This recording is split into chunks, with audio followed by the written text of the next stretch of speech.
Hare Krishna, Hare Krishna, Krishna Krishna, Hare Hare, Hare Rama, Hare Rama, Rama Rama, Hare Hare.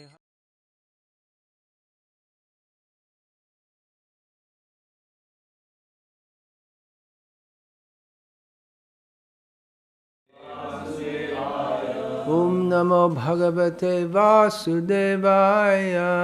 Om Namo Bhagavate Vasudevaya. Om Ajnanatirmirandhasya Jnananjana Shalakaya Chakshurunmilitam Yena Tasmai Shri Gurave Namaha.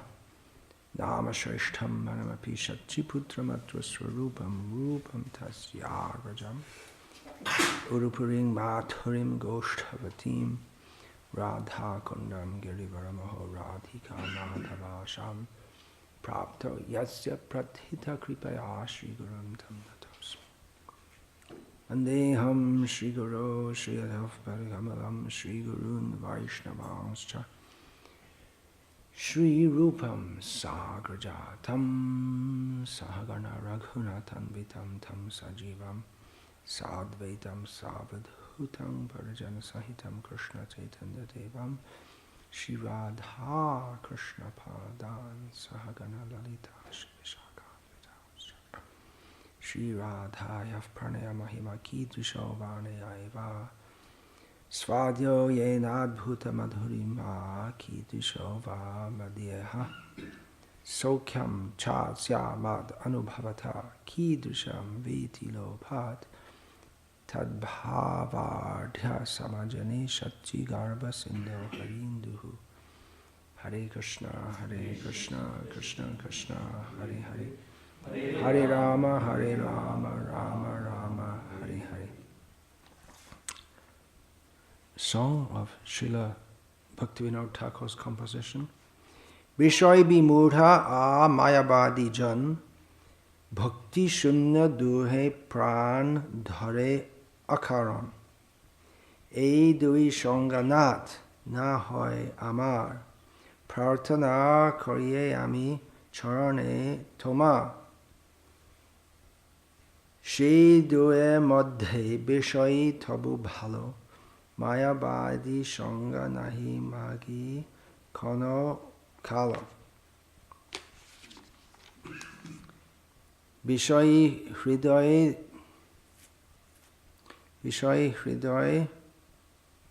jobe sadhu sanga pai anayashe labhe bhakti bhakte kripai mayavada dosh ja hridoye pashilo kutarke hridoy tar vajra shamma bhelo Bhakti Sharup A Bishoy Ashroy Mayavadi Anitya Balaya Shab Koi Dhikta Krishna Sheva Shavan Kirtan Krishna Ange Bhadra Hane Taha Stabhan Mayavada Sham Bhakti Pratikula Nai Atev Mayavadi Shanga Nahi Chai Bhakati Vinod Mayavad Dur Kori Vaishnav Shangate Vaishe Namashroy Dhari.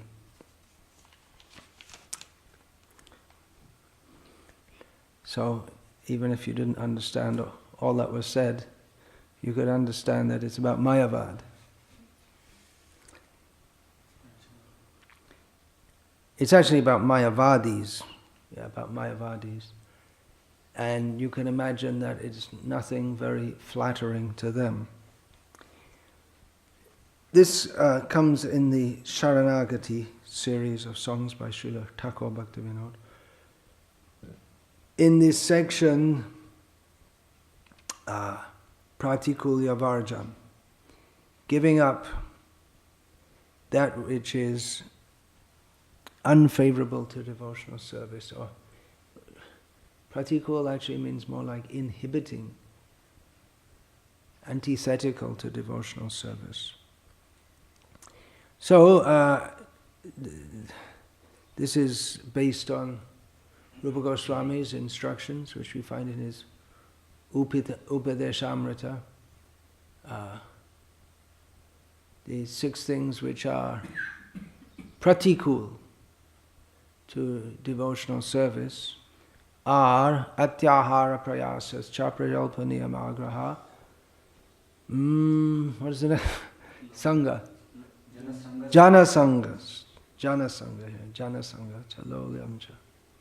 Shadbhya bhakti pranashyati. 6 things destroy, fully destroy devotional service. One of them is jana sangha. So this has to be understood contextually, because jana sangha is also desired, vraja jana sangha, but here this refers to ordinary people, non-devotees. Chaitanya Mahaprabhu said similarly, asat sangha tyag e vaishnava cha, shri sangi eka sadhu, krishna bhakta a. Chaitanya Mahaprabhu said that the typical behavior of a Vaishnava is that he gives up bad association. One kind of bad association is persons who are addicted to the association of women, and the other is non-devotee. So, Krishna abhakta. Now you may say, well, anyone but a devotee is an abhakta. But as we'll see from the explanation in this verse, in this song, the Mayavadis are not just not devotees, but they're actually antagonistic to devotion. Just like there is the term atheist, but there was a person who campaigned against theism. He died recently, Christopher Hitchens, who said, I am not an atheist, I am an anti-theist, to make his position more strong, to state it more strongly. You can be an atheist, it means you just don't care. They're called apatheists, means apathetic to the whole question. They don't care. The God or not, don't care. Don't bother. Not interested whether there's a God or not. They don't waste our time discussing all these things. That's their attitude. So, most people who are not in devotional service are like that. They're vishoy vimurha, materialistic sense enjoyers, as is described here. Which means Sri Sangi. Sri means that which expands, expanding. So it means it's representation of all kinds of material enjoyment. So Bishoy Vimurha, someone who is totally bewildered by the prospect of sense gratification, or not just the prospect, but the actual indulgence in that, they're definitely a great fool. And then there are Mayavadis who, traditional Mayavadis, are not at all Vishaya Vimurha. They're very strict in performing austerities and not indulging in sense gratification. Quite different to what is called the New Age in the Western world, in which they have some vague kind of Mayavad influenced something that could be called a philosophy due to the lack of any real philosophy. People have these strange ideas which are not at all clearly formulated, but they pass as philosophy in an age, in an aphilosophical age. So their idea is that, well, you just... Anyway, it's very difficult to say what their idea is. It's all so vague. But becoming free from sense gratification isn't one of them. Rather, it's an excuse to indulge in sense gratification. With a spiritual gloss, a pseudo-spiritual gloss on it. So, real Mayavadis, they're very strict in following principles and very serious. So they're not Vishaya Vimurha, they're not bewildered by sense gratification, but they're bewildered in another way, by the prospect of sense gratification. So Krishna abhakta, Krishna bhakta. You have to say it properly. Otherwise, if you say Krishna bhakta, then it means Chaitanya Mahaprabhu said the symptom of Vaishnava is that he rejects the association of devotees. So it's Krishna bhakta, Krishna abhakta, one who's not a devotee. You have to be careful what you say. Sometimes devotees, they sing in that Yashamati Nandan song, Surakula Nashana. Whereas Krishna is exactly the opposite, but they leave out that at the beginning.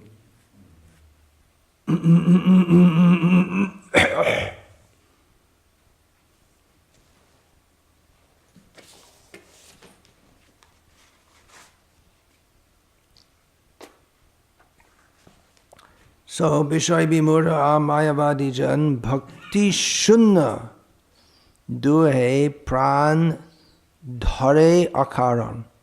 So both of them are completely devoid of bhakti. Therefore, they're living uselessly, which is said here in a poetic way, which is common in Bengali, that they maintain their life without any reason. Lochan bole she papi elo or gelo. That's another way. Someone who has no devotion to Nitai. There is such a person, such a sinful person. They came and they went. That's their whole life story. They came, they lived, and they died. That's all. That's nothing else to say about them. They uselessly lived their life. So, bhakti shunna duhe pran dhare akaran. E dui shonganat nahoyama. Prarthana kariye ami charane toma. O Nata, O Lord, Bhagavan, I pray at your lotus feet, at your feet actually, but his feet means lotus feet, that I may not have the association of these two types of people, gross materialists and Mayavadis. So among them, if you want to make a comparison, who's the worst? Well, the gross materialists must be the worst, because at least the Mayavadis, they're spiritual, and they're not grossly involved they're not involved in sinful activities. But Bhaktivinoda Thakur says, Eidue madhe bishoy tabu bhalo. Among the two of them, the gross materialist is somewhat good. He's better. Because Mayavadi shange nahi magi konokala. Oh, he says, I don't desire the association of Mayavadis at any time. So that means at any time, in any circumstance, in any way, in any place. Sarvatra, Sarvada, Sarvata. These three terms are often used together in Sanskrit. Sarvatra, everywhere. Sarvada, in all...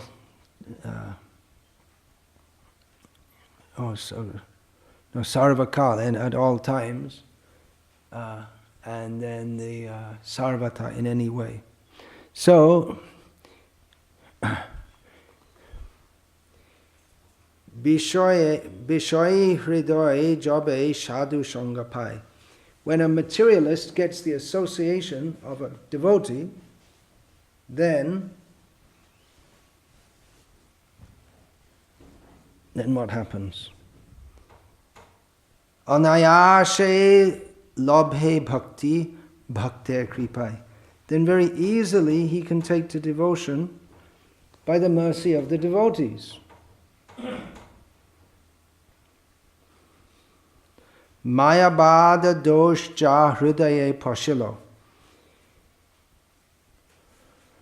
Yeah, someone who's a gross materialist, he may be sinful, but he's not overtly offensive. So if he gets the association of devotees, under certain circumstances, if he's feeling distressed, if he's not cultivating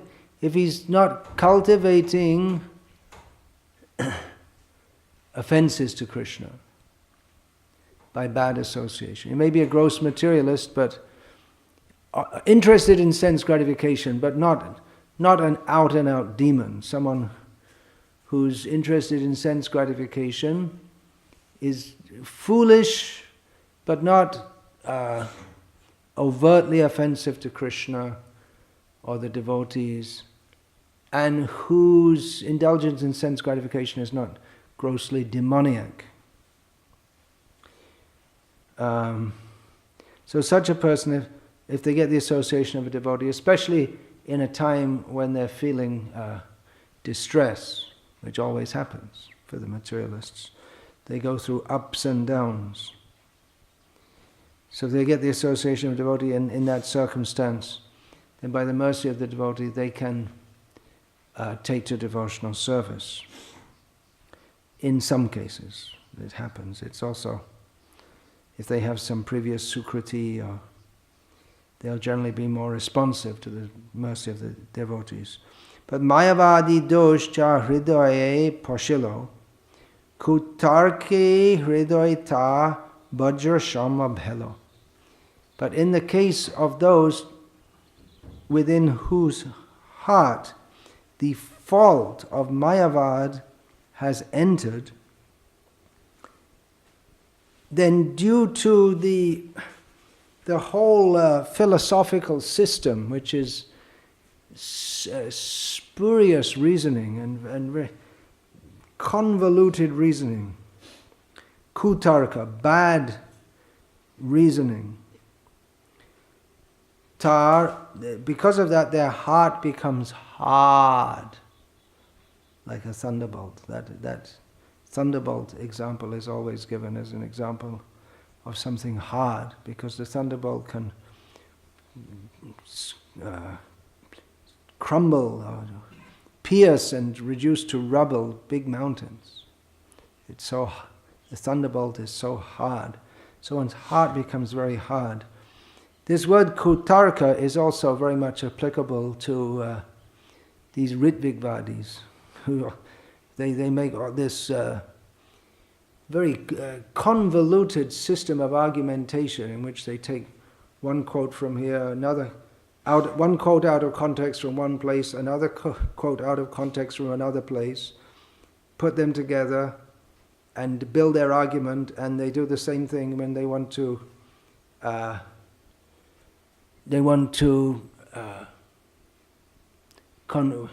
combat the arguments of those who are opposing them. So they're very expert in argumentation, but the result is they don't get any bhakti. They may be convinced they're right, but by such paralogical argumentation, their heart simply becomes hard, and they think, "Oh, we defeated them." Because after some time, people get fed up of arguing with them, and then they just don't reply and say, "We never got any reply." You go, "You're going to spend your whole life wasting your time with these useless people." So, kutarke hridayata vajra shama bhelo.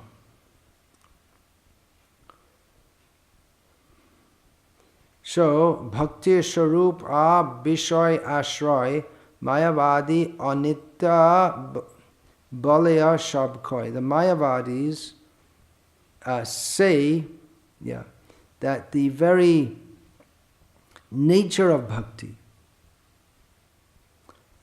And Bishoy and Ashray, these are important terms in bhakti, to know that Krishna is the object of love, and the devotee is the receptacle, or the person who has the love.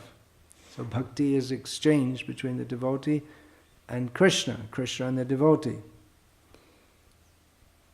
But the Mayavadis, they say, well,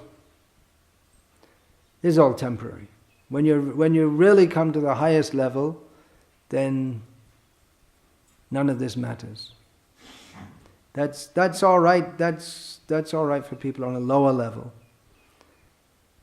But when you come to the higher level, then it's all the same. God and the devotee become the same. You become God. This Asaram Bapa, everyone's saying he's a rascal now. But those who are enlightened by Bhakti Vedanta, they could understand, even without his sexual escapades, which are not proved actually yet. He hasn't even come to the stage of being under trial yet. He's just under lock and key at the moment.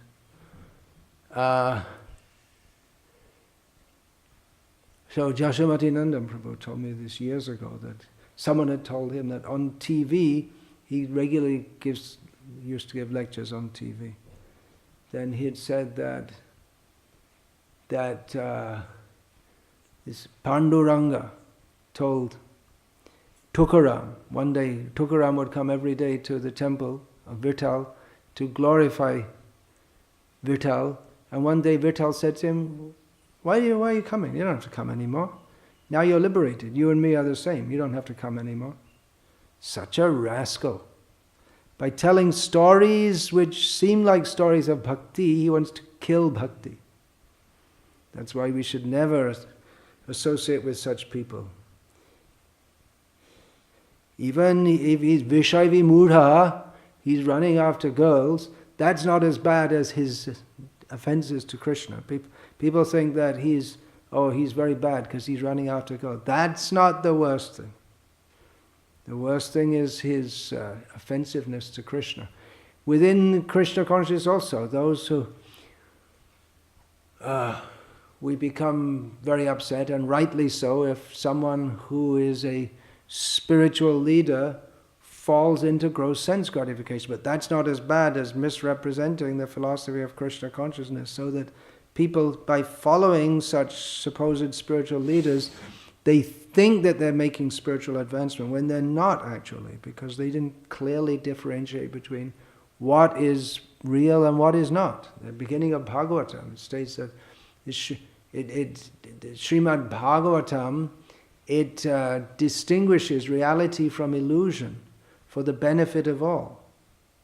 So if someone, in the name of being a spiritual leader, confuses what is reality and what is illusion, then they're doing great disservice. They're mixing it up. Like Mayavadis, they mix everything up. So, Bhaktivinoda Thakur continues.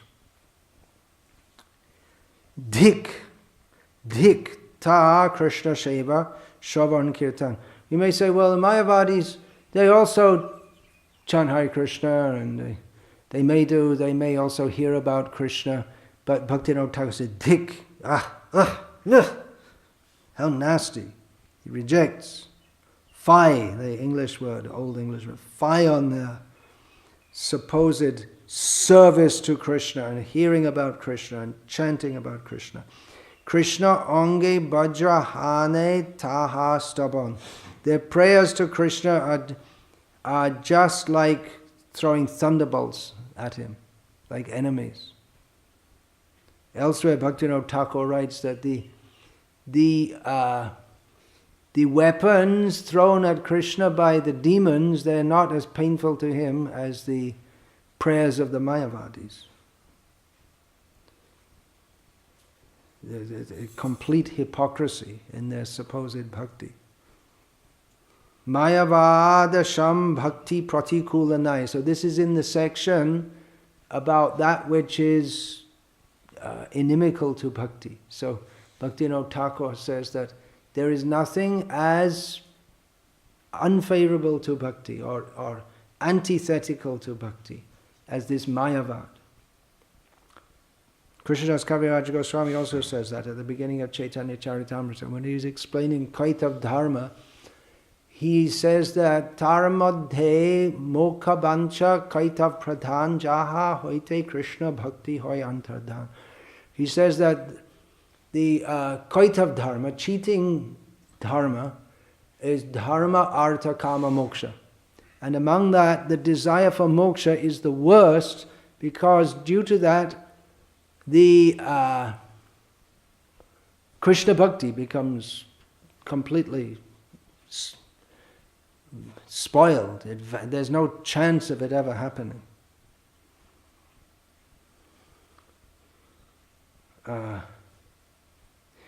But Atev Mayavadi Shanga Nahi Chai. Therefore, I don't want the association of Mayavadis. Just to put it briefly. Bhakati Vinod. Mayavad Durakari. Keeping Mayavad at a distance. Bhakti Vinod Vaishnav Shangate Boishe Namashroy Dhari. Bhaktivinoda Thakur sits with the Vaishnavas at a long distance from Mayavad, taking shelter of the holy names of Krishna. So there's this whole idea among some sections of our ISKCON world that we should hang out with Mayavadis and associate with them and be nice to them,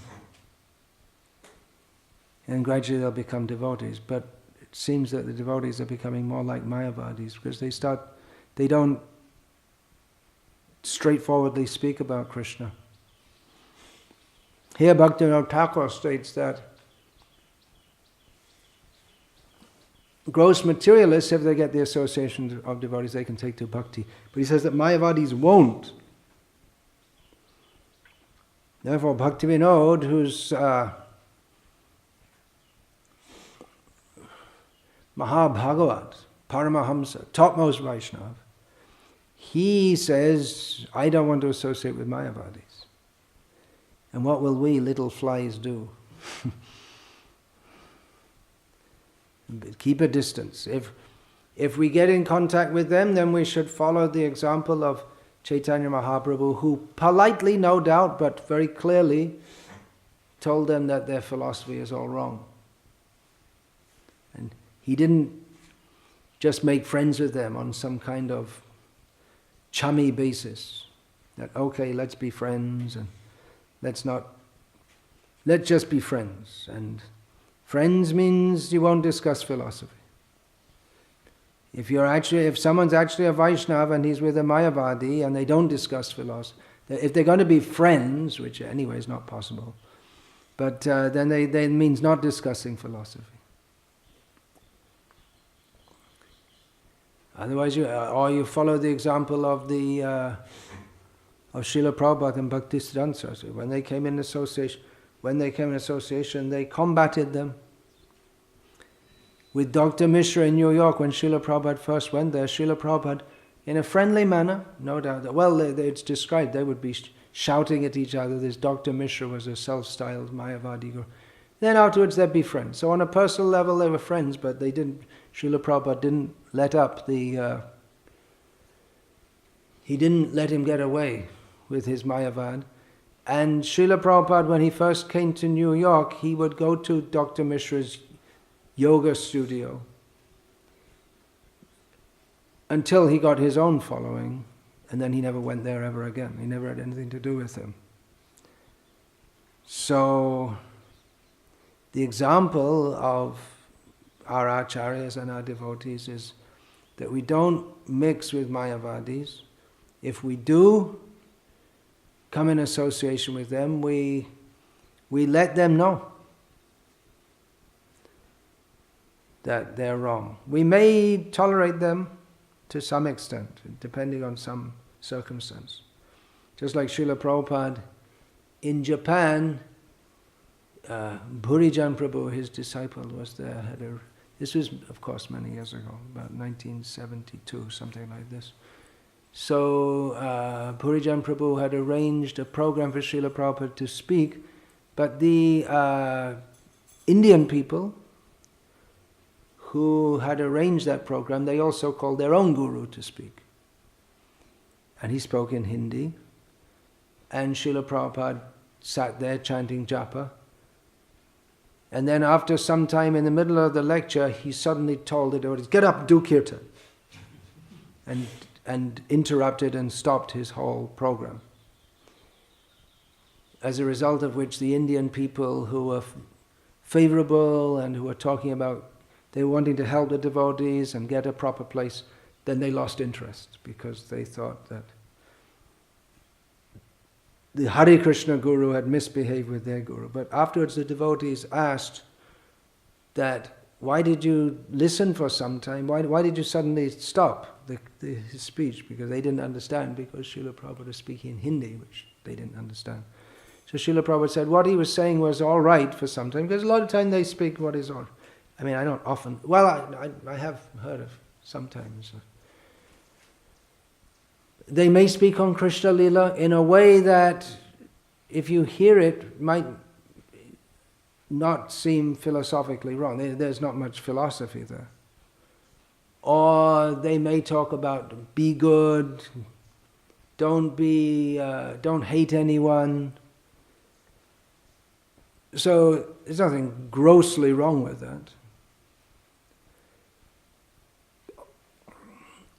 Or I don't think many, if any, Mayavadis do this nowadays, but actually if they speak, a lot of the philosophy of Bhagavad Gita is acceptable both to Mayavadis and to devotees, that this material world is miserable, we should take advantage of the opportunity of this human life. But modern Mayavadis, they don't speak these things. But anyway, they may speak some things which are not too bad. They may even say some things which we also say. Of course, we say it in the context of leading people to Krishna consciousness, and they say it in the context of leading people away from Krishna consciousness. But then Srila Prabhupada said what he was saying was not too bad, but then he started speaking just nonsense, offensive nonsense, so I couldn't tolerate it anymore. So we may, to some extent, if we're with people who are, we happen to come in association with people like that, then we may tolerate to some extent. Just like sometimes I remember once in Kurur, this was about 3 or 4 years ago in Tamil Nadu, I was brought to a program, and it was organized by a ISKCON devotee. Somehow or other, a local Ram Krishna mission sannyasi was there. So he was on the stage. So I offered Jorhat, folding the hands together, offered respect, and and that was it. And at the beginning of the lecture, I said, I mentioned about respected Swamiji, and that was it. No opportunity to speak or any such thing. So we can offer, even Mayavadi sannyasis, we can offer respect, inasmuch as they are not gross materialists. But we don't mix with them on a regular basis. And we should know who Mayavadis are also. And it's not that everyone who seems to be a devotee is actually a devotee. Srila Prabhupada said Vrindavan is full of Mayavadis. Really? I thought Vrindavan was full of devotees. There's a much lauded resident of Barshana who's been there all his life. He's in old age now. And thousands of people follow him on Vrindavan Parikrama. So he's teamed up with someone who is initiated by Srila Prabhupada to make eye camps. And on his website it's written in Hindi, he said, you should know when you're operating on these eye patients that they are all Krishna, which is complete Mayavad. Krishna needs an eye. You will benefit Krishna by giving him an eye operation. It's completely offensive. And the person initiated by Srila Prabhupada who teams up with him, he refers to him as a lifelong friend. So, if our own devotees don't understand the difference between a devotee and a Mayavadi and think that because someone lives at Barshana and sings bhajans and says Radhe Radhe, must be a great devotee, then we're in a lot of trouble. We are in a lot of trouble. We should understand the message of Parampara as it is. And what could be more dangerous than mixing Mayavad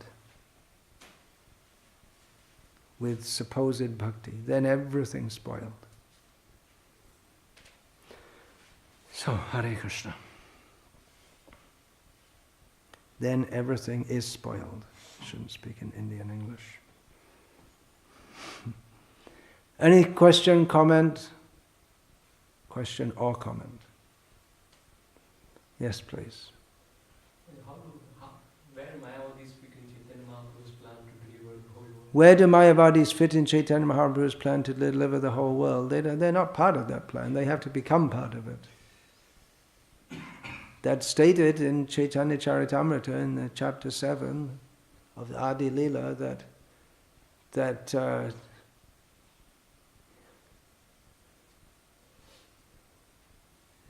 what is that? Mayavadi, Kutarkik, Parava Adham. There are certain it's stated that the Pancha Tattva, they delivered the whole world with love of Krishna, but some classes of people, they didn't get drowned in the inundation. They floated on the top.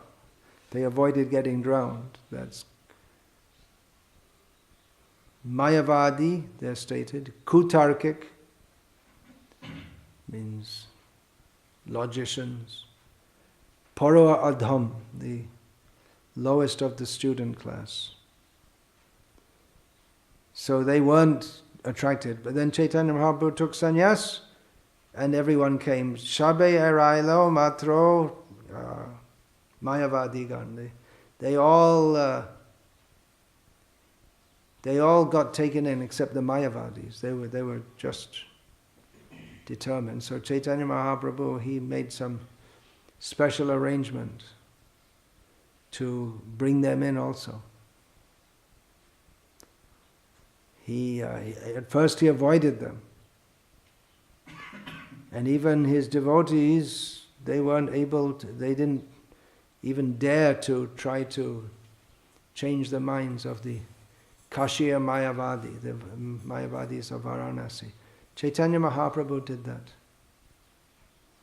It's not the work of an ordinary preacher to change the minds of Mayavadis, hardened Mayavadis.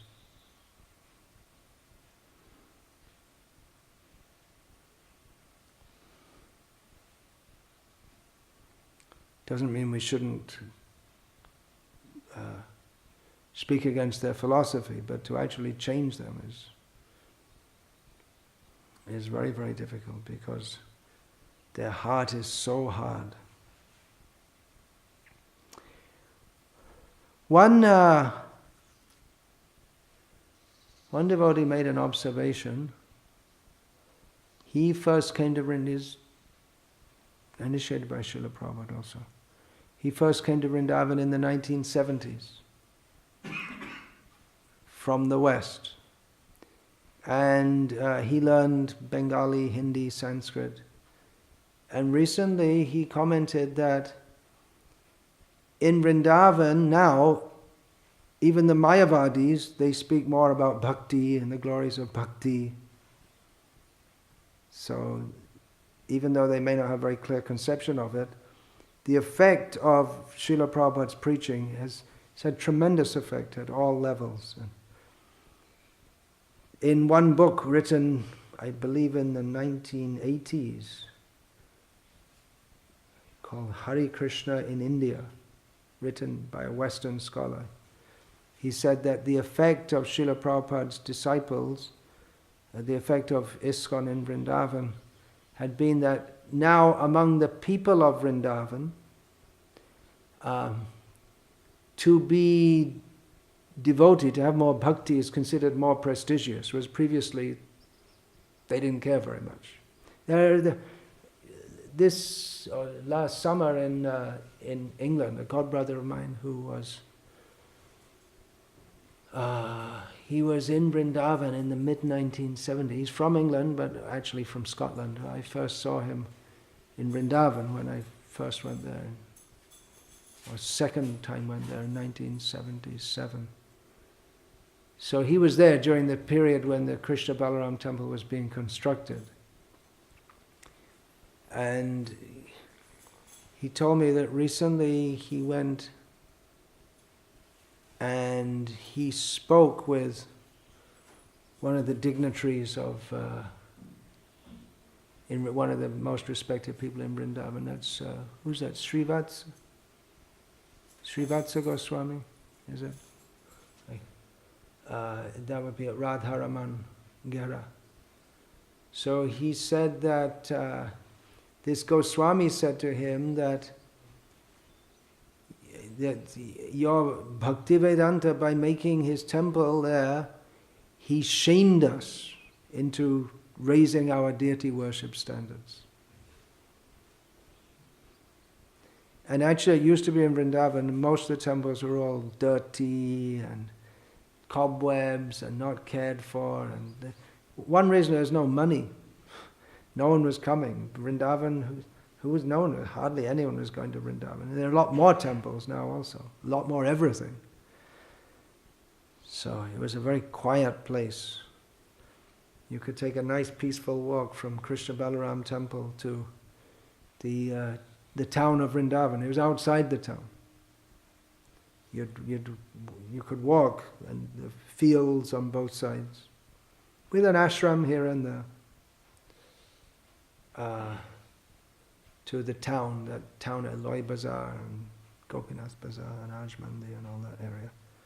There was actually village, not village, but empty fields in between. Now there's no question of peace. From Krishna Balaram Mandir anywhere toward the town, it's all become the town. So the cumulative effect of preaching Krishna should have its effect. But it's not that Mayavad is just going to vanish. Mayavadis generally, they have, and cheap popularistic preachers of so-called preachers of bhakti, they have much bigger crowds than we'll ever have. I was just speaking with Sahadev Prabhu. He said that who was that? Was it Sri Ravi Shankar or someone was coming to Hyderabad, and they'd have a pandal program with 2 lakh people. And in Baroda years ago, I remember they had a pandal arrangement for this.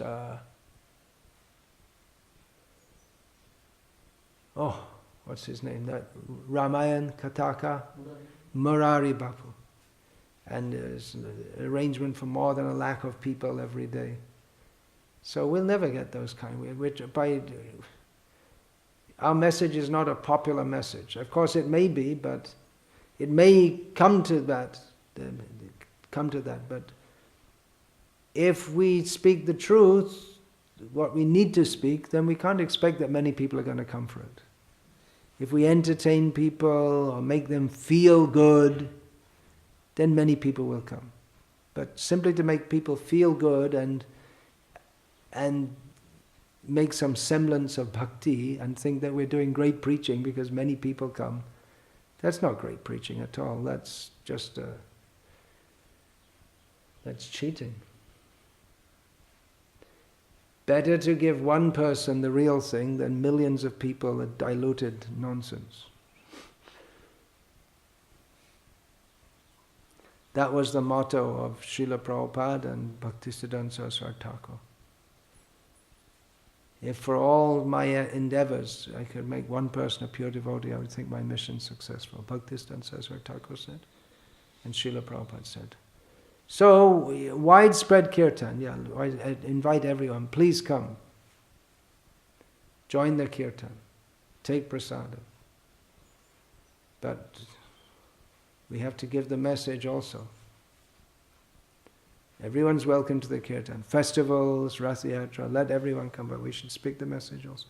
At many Rath Yatras nowadays of ISKCON, at least outside India, maybe within India also, you have the Rath Yatra finished, there's no program, no lecture, nothing. Or if they have they have a program afterwards, stage program, there's no lecture. In Manchester, in England, I gave a lecture after the Rath Yatra. I got tossed off because they had to have some Bharatanatyam dancing and then someone wearing jeans, singing Hare Krishna, playing a guitar. Unfortunately. I was speaking and people were listening. I was speaking straightforward Bhagavad Gita philosophy and people right off the street were listening, but there were more important things to do, it seems. But at least there was a lecture.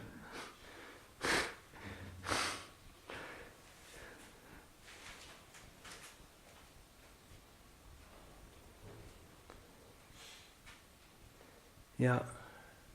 Recently there was a campaign for Secunderabad temple for saving against the demolition. Recently there was a campaign for saving the Secunderabad temple against demolition. I don't think it's we're not talking past tense here, we're talking about this, what's that, continuous present or something. It's going on still. Yeah. So the devotees invited one Mayavadi, Paripunananda Swami. They invited a big Mayavadi. And his disciple, he announced, our Paripunananda Maharaj is the incarnation of Krishna.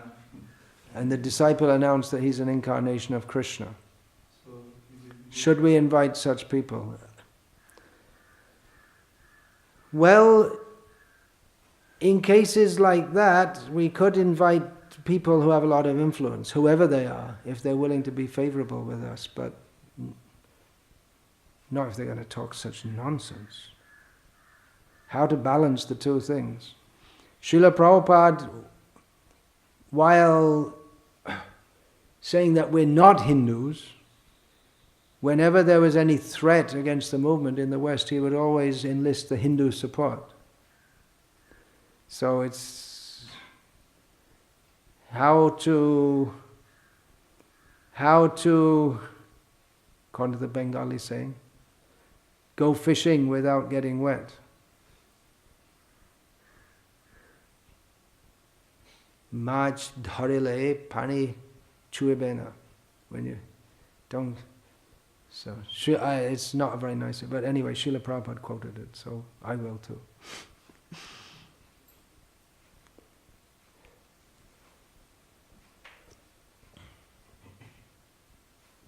It's always sensitive when you come into, or dangerous to come in association with these people. Sometimes in a severe situation we may do so also.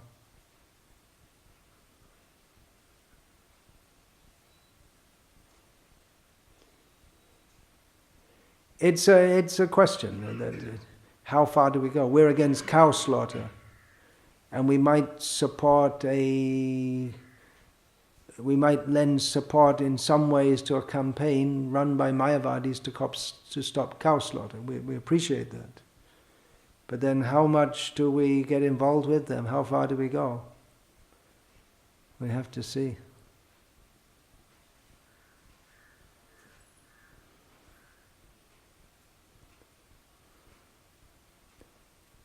I feel we shouldn't be identified with Hindutva, which is one of the main principles of this, unspoken principles of Hindutva, although they deny it, is anti-Muslim. So if we're identified as anti-Muslim, how are we ever going to bring Krishna consciousness to the Muslim population? You may think, well, we're not even bothered about that. They're not showing any interest, but we should be bothered. We should think how to bring Krishna consciousness, or at least to coexist peacefully. The cow slaughter, it'll be very difficult to stop just by making laws. If the Muslims agree to not kill cows, then it's possible, Muslims and Christians. Otherwise it's going to be very difficult to stop cow slaughter in this country. It's not that everyone's going to stop being a Muslim or a Christian. So in their religion they think it's okay or good to eat cows' meat. So that's what I think we should think of. Anyway, it opens up another whole big discussion, which I won't pursue any further. Hare Krishna.